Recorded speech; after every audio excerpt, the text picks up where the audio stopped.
প্রথম যে কথাগুলো আমি শুরু করতে চাচ্ছি, অনুসৃত পদ্ধতির দলিল মোটামুটি আমাদের জানা আছে আল্লাহর রহমতে। কারণ নবী করিম সাল্লাল্লাহু আলাইহি ওয়াসাল্লামের জামানায় যেটা হতো সেটা হলো নিজ এলাকার হেলাল দেখে মাস শুরু হতো। রমজান মাসে এইভাবে শুরু হতো, শাওয়ালে এইভাবে শুরু হতো, অন্যান্য মাসে এইভাবে শুরু হতো। নিজ এলাকার হেলাল দেখে মাস শুরু হতো। হেলাল দেখলাম না, তাহলে নবী করিম সাল্লাল্লাহু আলাইহি ওয়াসাল্লামের নির্দেশনা হলো ফাইন গুম্মা আলাইকুম ফাআকমিলুল ইদ্দাতা সালাসিন। হেলাল দেখা যায় নাই, তাহলে 30 দিন পুরো করো। 30 দিন পুরো হলে এরপর থেকে নতুন মাস শুরু হবে। এই আমল হিসাবে শাবানের 29 সন্ধ্যা চাঁদ দেখা যায় না, তারাবি পড়া হচ্ছে, সেহরি খাওয়া হয়েছে, ওইভাবে আমল চলছে। এরকম রমজান শেষ 29 সন্ধ্যা চাঁদ দেখা যায় নাই, 30 রাতে তারাবি হচ্ছে, সেহরিও খাওয়া হচ্ছে, 30 রোজা রাখা হচ্ছে, এভাবে আমল হতো। হ্যাঁ, সাক্ষ্য পাওয়া গেল, সাক্ষী এসেছে যে আমরা গত সন্ধ্যায় চাঁদ দেখেছি, সেই সাক্ষ্য অনুযায়ী আমল করার জন্য নবী করিম সাল্লাল্লাহু আলাইহি ওয়াসাল্লাম বলেছেন। তাহলে এখানে 3টা বিষয় আমরা পেলাম: হেলাল দেখা, আর বা হেলালের সাক্ষ্য, বা 30 দিন পুরো করা। হেলালের সাক্ষ্যের ব্যাপারে কি তরিকা ছিল? কাছে দাঁড়ের এলাকা থেকে সাক্ষ্য এসেছে, তাই ঠিক সময় আসুক তাই দেরিতে আসুক, নবী করিম সাল্লাল্লাহু আলাইহি ওয়াসাল্লাম গ্রহণ করেছে।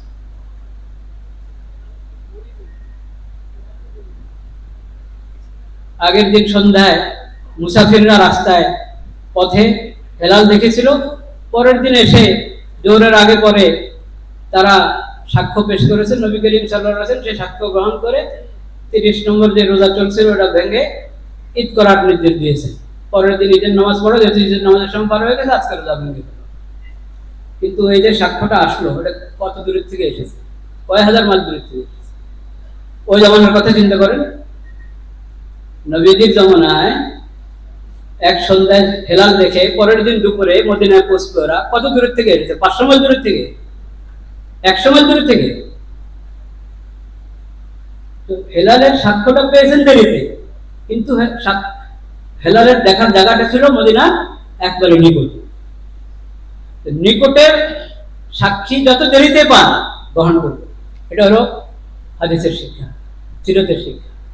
কিন্তু অনেক দূরের সাক্ষ্য, অনেক দূরের সাক্ষ্য, এটা নবীদের জামানায় নবীদের কাছে পৌঁছেছে, অনেক দূর থেকে সাক্ষ্য পরে পৌঁছেছে, এটা কোন ঘটনা নবীদের জামানায় ঘটে নাই আমাদের জানা মতে। সিরাত, তারিখ, হাদিসের কিতাবের কোনো ঘটনা নাই, কিন্তু সাহাবা যুগে এটার ঘটনা ঘটেছে। শামের চাঁদ দেখার ঘটনা মদিনা মুনাওয়ারা পৌঁছেছে এসে রমজানের শেষের দিকে। সেটা আব্দুল্লাহ ইবনে আব্বাস রাদিয়াল্লাহু তাআলা আনহু জিজ্ঞেস করেছেন, জেনেছেন শাম থেকে এসেছেন কুরাইব, হেলালের কথা শোনা। তা আমি তো হেলাল দেখেছি লাইলাতুল জুমা, লাইলাতুল জুমা আমি হেলাল দেখেছি, এবং সবাই দেখেছে, অন্যরাও দেখেছে। মুআবিয়া রাদিয়াল্লাহু তাআলা আনহু শাসক, তিনি হেলাল অনুসারে ফায়সালা করেছেন। এই ঘটনাটা কিন্তু ওসমান রাদিয়াল্লাহু তাআলার জামানা, সিরিয়াতে গভর্নর ছিলেন মুআবিয়া রাদিয়াল্লাহু তাআলা। কারণ যার প্রেক্ষাপটে ঘটনা, তার ইন্তেকাল হয়ে গেছে ওসমান রাদিয়াল্লাহু তাআলার জামানায়, খেলাফত আমলে। এটা ওসমান রাদিয়াল্লাহু তাআলার খেলাফত আমলের ঘটনা। তো মদিনা পেয়ে গেছে ঘটনা। আব্দুল্লাহ ইবনে আব্বাস বললেন, আমরা তো লাইলাতুল সাবতে, শনিবার মানে শুক্রবার দিবাগত রাত, যে সন্ধ্যা শনিবার রাত, তখন আমরা হেলাল দেখেছি। আমরা তো যদি যখন নিজেরা হেলাল দেখবো তখন আমরা রমজান শেষ করব, আর 9-30 করে দেবো। পরে রহমতুল্লাহ জিজ্ঞাসা করলেন, এই যে মুআবিয়া রাদিয়াল্লাহু তাআলা দেখলেন, সবাই দেখলেন, ওখানে হেলালের ফায়সালা হয়েছে, পুরা শামে সবাই রোজা শুরু করলো, তারা শনিবার রোজা, আপনারা তো রবিবার থেকে শুরু করলেন, তারা তো জুমার সন্ধ্যা দেখে শনিবার থেকে রোজা।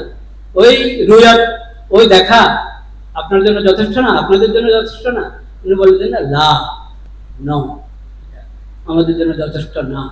হা কাদা আমারানা রাসূলুল্লাহ সাল্লাল্লাহু আলাইহি ওয়াসাল্লাম, নবী সাল্লাল্লাহু আলাইহি ওয়াসাল্লাম এইভাবে আমাদেরকে নির্দেশ দিয়েছে। এই যে হাদিস, এটা ইবনে রুমান রাহমাতুল্লাহ আলাইহি উনি ফাতহুল কাদেরে বলেছেন, ওয়ালা শাক্কা আন্না হাযা আওলা লিআন্নাহু নাসসুন। এই বিষয়ের দলিলগুলোর মধ্যে এই দলিলটা আকদম, এই অগ্রাধিকার পজিশনে আছে। তার কারণ এটা এই বিষয়ের উপরে স্পষ্ট, দেখতহীন। আর সুমুলি রুয়াতি অফতিল রুয়াতির যে ব্যাখ্যা, ওখানে তো দোনো ব্যাখ্যার সম্ভাবনা আছে। যার যার দেখে, যার যার হেলাল দেখা হিসাবে তোমরা রোজা রাখো, এই অর্থ হতে পারে। কোনো এক জায়গার হিসাবে অন্যরাও রাখো, এটাও অর্থ হতে পারে। কিন্তু দুই অর্থ যদি এখানে হতে পারে, আর এখানে হচ্ছে এক অর্থ, দূরবর্তী এলাকার দেখা আমাদের জন্য যথেষ্ট না, কাজেই এটাকে তারজিহ দিতে।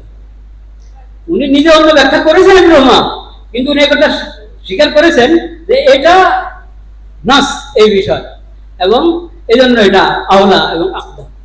এরপরে ইউকালু বলে অন্য ব্যাখ্যার কথা বলেছেন, কিন্তু দৃঢ়তার সাথে, জজমের সাথে যেটা বললেন, যেটা উনি নস বললেন, ওটার মোকাবেলায় ইউকালুর ব্যাখ্যাতে চলবে না। কথা ভূমিকাতে লম্বা হয়ে গেছে। আমি বলতে চাচ্ছি এই যে ইয়াটা, এই দূরবর্তী অনেক দূরের এলাকার চাঁদ দেখা সাহাবায়ে কেরামের সামনে এসেছে, কিন্তু ওনারা গ্রহণ করেন নাই এবং বলেছেন নবীজির নির্দেশ আমাদের প্রতি এটাই। কাজেই এই দলিলের সামনে এই কথা বলা যে কোনো এক জায়গার দেখা পুরা দুনিয়ার জন্য, এটা তো কেউ বলেন নাই। যারা এক জায়গার দেখা অন্য জায়গার জন্য প্রযোজ্য, এটা কাছাকাছি হলে তো বটেই, সবাই বলেছেন।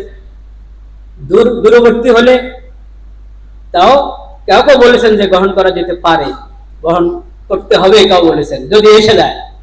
কিন্তু দুনিয়ার এক কোণা থেকে আরেক কোণা পর্যন্ত সব জায়গাটা প্রযোজ্য হবে, সবার জন্য মানে ফরজ হবে, এমন কথা কোন ইমাম বলেন, কোন মাযহাবের কোন ইমাম এটা বলেন নাই, এবং এটার পক্ষে কোনো দলিল নেই। আরেকটা কথা বলি, এরপর আমি সামনের পেজ দিকে যাব। ওমর রাদিয়াল্লাহু তাআলা, এটা তো শুনলাম আব্দুল্লাহ ইবনে আব্বাসের ঘটনা, ওসমান রাদিয়াল্লাহু আনহুর জামানায়।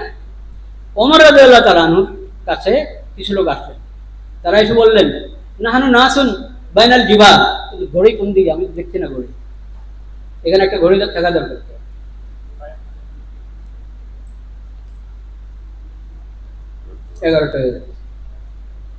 নাহানু উনাসুন বাইনাল জিবাল, ইয়া আমরাল মুমিনিন, আমরা তো পাহাড়ি এলাকার মানুষ,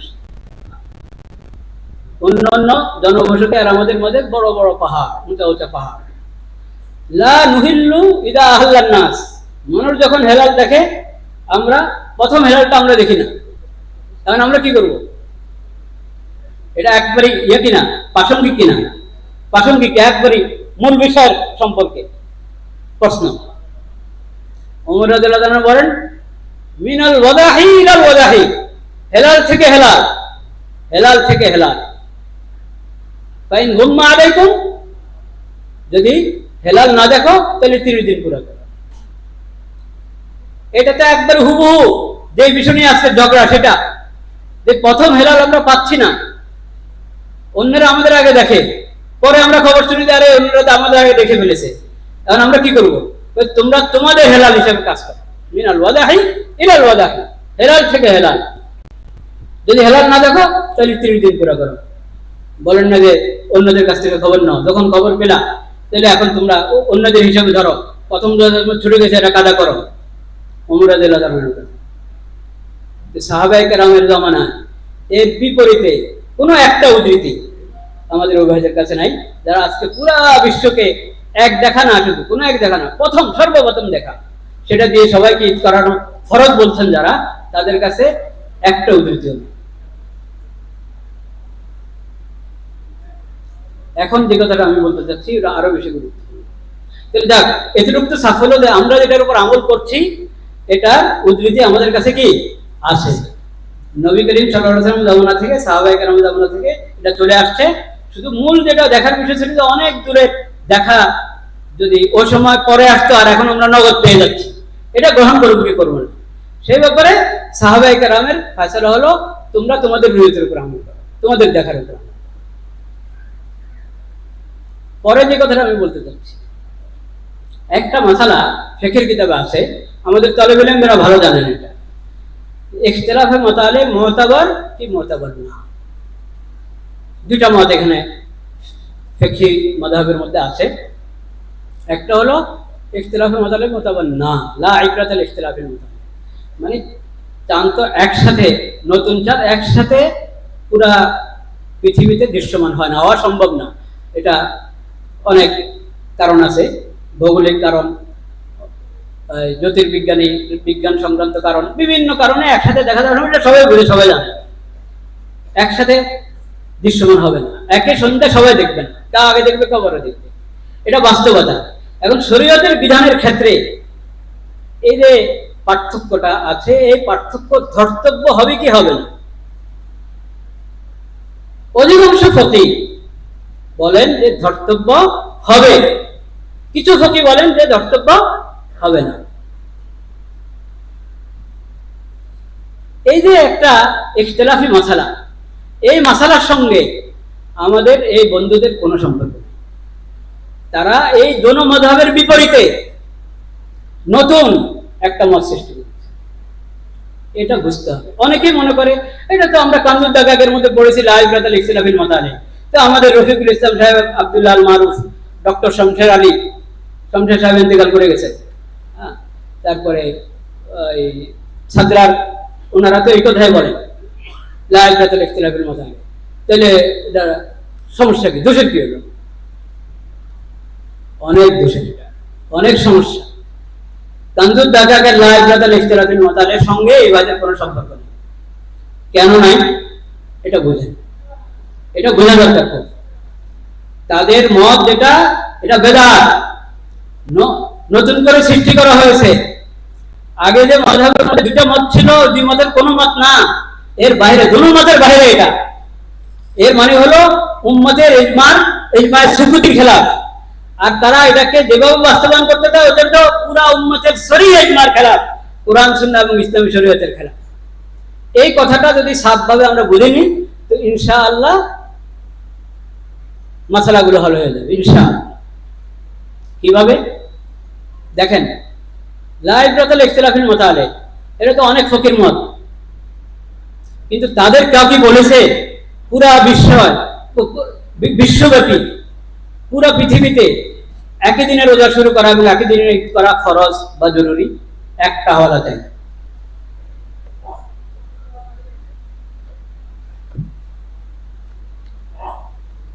এই যে দেখেন ওনাদের বইপত্র,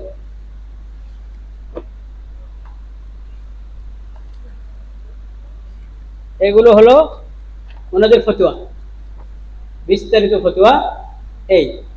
এইখানে ওনারা নিজেরাই বলেছেন, এখানে ওনারা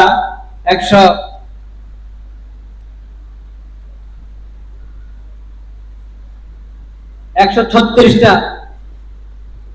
বইয়ের কিতাবের উদ্ধৃতি দিয়েছেন। 136টা কিতাবের মধ্যে কোনো একটা কিতাব, ফিকহ, ফতোয়া, হাদিস, তাফসীরের, যেগুলো হাওয়ালা হতে পারে, রেফারেন্স যোগ্য, কোনো একটা কিতাবের মধ্যে ওয়াহাদাতুল ঈদ, পুরো বিশ্বে একই দিনে রোজা, একই দিনে ঈদ, এটাকে ফরজ, ওয়াজিব, সুন্নতে মুআক্কাদা বলা হয়েছে, মুস্তাহাব বলা হয়েছে।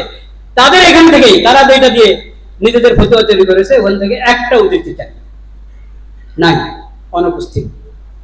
তাহলে বোঝা গেল তারা যেটা বলছে সেটা তাদের কিতাবে, যে কিতাবের উদ্ধৃতি তারা দিচ্ছে সেখানে নেই, একটা হওয়ার।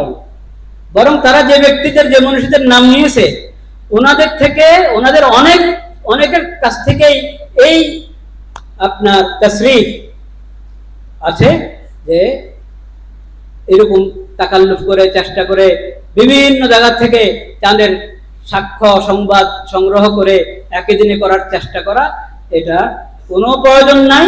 অনেকে বলছেন এটা নিষেধ, এটা ওয়াজিব হওয়ার কোনো দলিল নেই। ওনাদের যাদের উদ্ধৃতি চেয়েছে তাদের বক্তব্যের মধ্যে আছে।